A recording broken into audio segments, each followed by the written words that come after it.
U.S. forces conducted another strike on an alleged drug trafficking vessel in the eastern Pacific Ocean, killing 2 people, Secretary of War Pete Hegseth reported. The attack was carried out at the direction of President Trump, Hegseth said in a social media post that included unclassified video of the strike. Intelligence confirmed that the vessel was involved in illicit narcotics smuggling, transiting along a known narco-trafficking route and carrying narcotics, Hegseth said. 2 male narco-terrorists aboard the vessel were killed, the War Secretary added, noting that no U.S. personnel were killed in the operation. No further information was provided.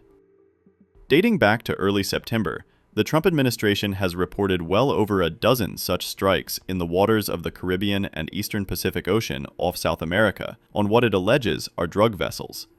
The strikes have killed more than 50 people. The White House says they are part of an effort to cripple the operations of drug cartels. Pete? Yes, sir. Well, thank you, Mr. President, for your leadership. Chief, likewise, Tulsi and Todd and Dan and Pam and Christy and Stephen and Cash. I mean, I could go around the table. From the Department of War, we are thankful and grateful for the incredible effort that your agencies put in. And we could not be more proud to stand shoulder to shoulder with you, not superficially, not kind of over here, but front and center on the Homeland Security Task Force, right there with you. Because our department has spent over 2 decades defending other homelands, and we're very proud to be defending our own. And if you talk to the troops down, say, on the southwest border, Mr. President, morale is sky high and continues to be, because they're proud to be defending their own communities, their own state, and their own country. So when that executive order was signed, the mission was clear: protecting the American people against invasion. And so the Department of War went straight to the southwest border. We still have 10,000 troops there. We have national defense areas. We're standing alongside the Border Patrol, and we've locked that border down, 100% control of the southwest border. You stop the invasion. And then we're proud to be going on the offense, counter-cartel operations. And it's not counter-cartel, as was mentioned. These are designated terrorist organizations, foreign terrorist organizations. Our generation spent the better part of 2 decades hunting Al-Qaeda, hunting ISIS. Well, as the president said, this is the ISIS, this is the Al-Qaeda of the Western Hemisphere.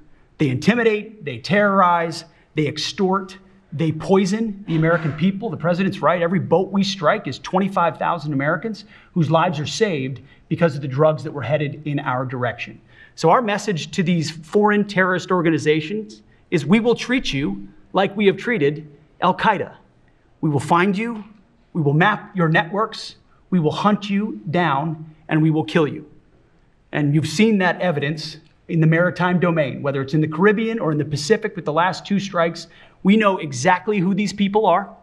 We know what networks they work with, what foreign terrorist organizations they're a part of. We know where they're going, where they originated from, what they're carrying. And they know we know. And that will soon start to change the calculus of these boats. So the critique of this is, of course, as often is the case, wrong.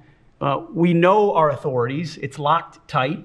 And we're going to treat them like foreign terrorist organizations on the offense. So the Department of War is not going to degrade or just simply arrest.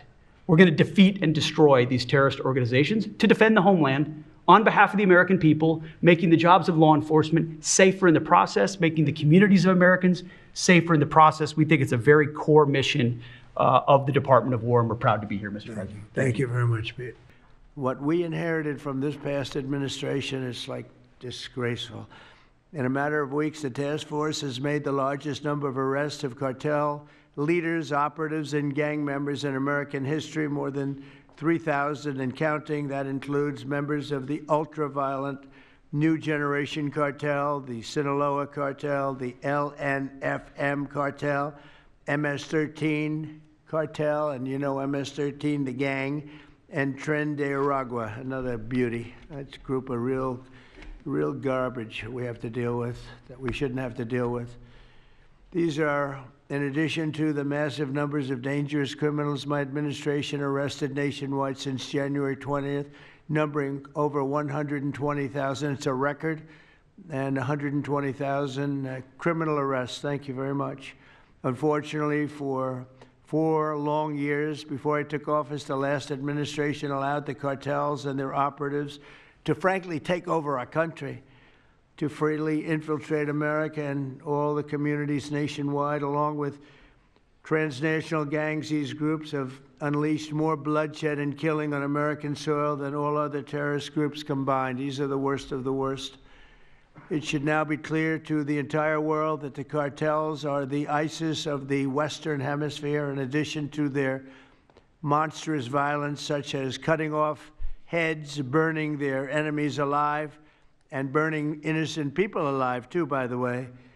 The cartels control large swaths of territory. They maintain vast arsenals of weapons and soldiers, and they use extortion, murder, kidnapping to exercise political and economic control. Thank you very much, Joe Biden, for allowing that to happen.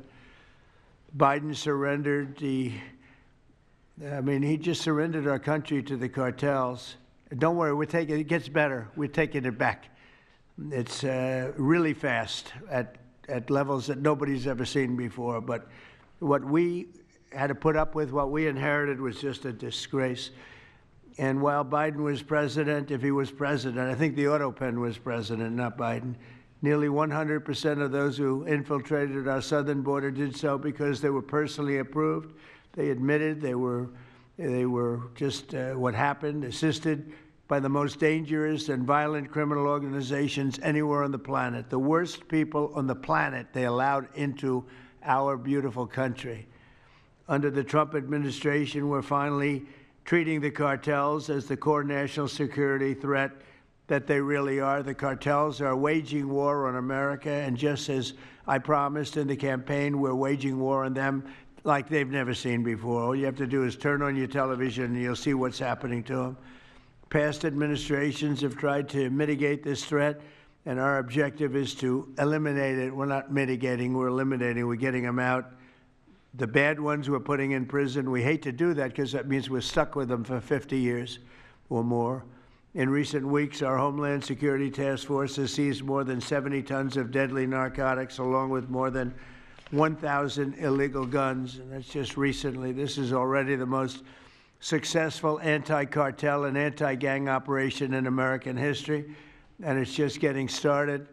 We have incredible people. A lot of them are in this room with us today, and it's an honor to have them. But we're going to not stop until the threat has been fully and completely eradicated. I want to thank task force members with us today, including a person who's doing a fantastic job, Attorney General Pam Bondi. Thank you, Pam. Thank you. Secretary of War Pete Hegseth. Sounds so much better than Secretary of Defense. I don't know. Do you guys agree with that? I don't know. It sounds, we won the First World War, the Second World War. I would say everything before and everything in between. And then we got woke and we said, well, let's call it defense. I think we like it this way better. It's funny. That's something I thought it would be maybe controversial. And it's only controversial that we changed the name in the first place. It's not controversial at all. It's been unbelievably well accepted, Pete. Hasn't it, right? It's been pretty amazing. I thought it would be controversial. People want to have our country back. People want to do exactly what we're doing right now. We're getting a lot of credit for it, and we should.